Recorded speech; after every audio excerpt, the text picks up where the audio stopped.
In just 9 days, a blurry audition clip racked up 100 million views online. It wasn't a blockbuster trailer. It wasn't a glossy music video backed by a powerhouse label. It wasn't the polished debut of a carefully manufactured pop sensation. It was a 47-year-old woman from a village most people couldn't locate on a map, standing before an audience that had already decided, before she sang a single note, that she was there to be laughed at. There is a certain kind of talent the entertainment industry is almost engineered to overlook. Too old, too unconventional, too different, too far outside the neat boxes that executives know how to market. For decades, one woman embodied every reason the system uses to quietly shut certain voices out. And when the world finally heard hers, it shattered records that had stood untouched for years. What followed that breakthrough nearly shattered her. How does someone spend 47 years invisible and then, in less than half a minute, become unforgettable? What does the world owe a person it underestimated for nearly half a century? And what is the real cost of finally being seen? To understand any of that, we have to return to a small Scottish town, to a childhood marked by struggle, and to the long stretch of silence that made one voice impossible to ignore. Blackburn, West Lothian, Scotland. A modest town with narrow streets, long winters, and ambitions that rarely travel far. It was here, on April 1, 1961, that Susan Boyle was born, the youngest of 10 children to Bridget and Patrick Boyle. Her birth was complicated. A lack of oxygen during delivery left her with what doctors at the time described as minor brain damage. It was a medical explanation that never fully clarified what she would experience growing up, but it shaped nearly every classroom, every social interaction, and every quiet humiliation that followed. She was different, and children are quick to detect difference. At school, Susan struggled in ways no one had proper language for. She processed information differently. She moved through conversations at her own pace. Her rhythms did not match those around her. Teachers found her challenging. Classmates found her strange. Labels came easily. Understanding did not. The nickname that followed her through her school years was cutting in its simplicity, Susie Simple. It echoed in corridors, across playgrounds, on the walk home. It was not meant to describe her. It was meant to shrink her. She was teased, excluded, sometimes physically bullied. Tears were frequent. Confidence was fragile. The world had already placed her in a category and locked the door.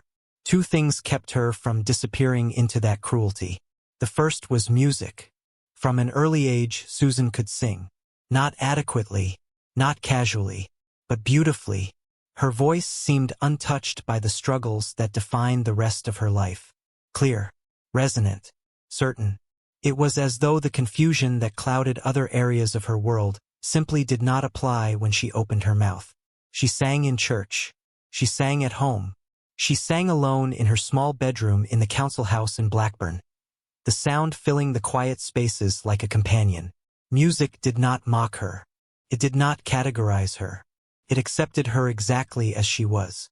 The second anchor in her life was her mother, Bridget. In a world that often treated Susan as a problem to be managed, Bridget saw her as a person to be nurtured. Deeply religious and quietly strong, she believed in her youngest daughter with a steadiness that never wavered. She encouraged Susan to sing publicly. She sat proudly in front rows at local competitions. She insisted, gently but persistently, that her daughter's voice was more than a comfort. It was a gift. Susan's earliest stages were church halls and community centers.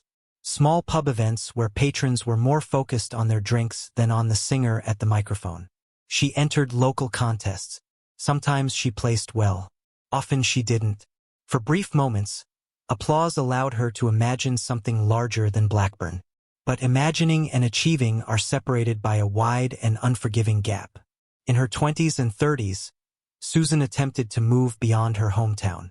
She applied to performing arts programs.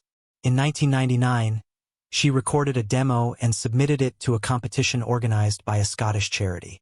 She was turned away. She auditioned for regional showcases. She traveled to small venues that promised exposure. Each attempt ended the same way, not with dramatic rejection but with quiet indifference. The entertainment industry had a template for success. Youth, glamour, marketable polish. Susan did not fit. She returned each time to Blackburn, to the same council house, to her mother's kitchen table. When her father died in 1997, Bridget relied more heavily on Susan.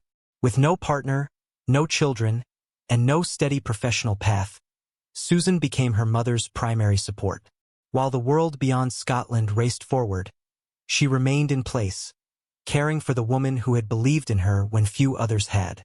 It was not a life that headlines would have found interesting. In 2007, Bridget died at 91. Susan was 46 years old. For the first time in her life, she was living alone in the house where she had grown up, accompanied by her cat, Pebbles, and a voice that still had not found the stage it deserved. The world did not know her name. She was, by every visible measure, invisible. And then she applied to Britain's Got Talent. She nearly didn't. In the weeks before the Glasgow audition in April 2009, she sat in her kitchen staring at the application form. She had faced rejection before. She knew the sting of standing before judges who had already made up their minds. Her mother had always urged her forward. Now that voice existed only in memory. What finally pushed her to go was a promise.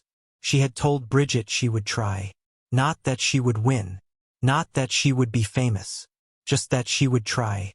Promises to the departed carry a particular weight. She traveled to Glasgow alone.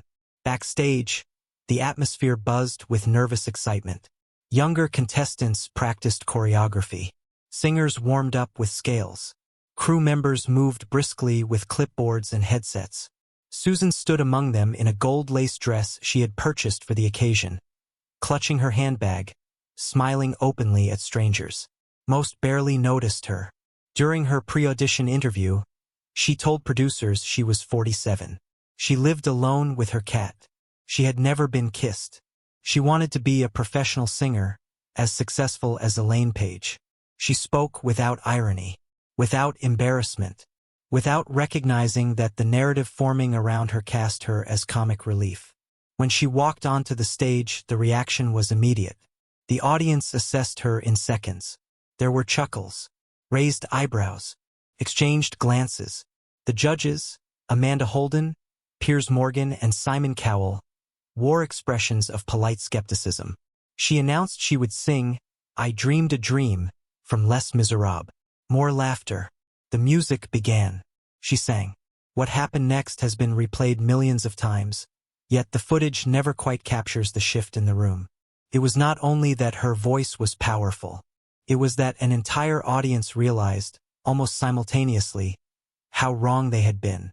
The laughter stopped. Faces changed. Amanda Holden's hand covered her mouth. Piers Morgan leaned forward. Simon Cowell's posture shifted from casual doubt to sharp attention.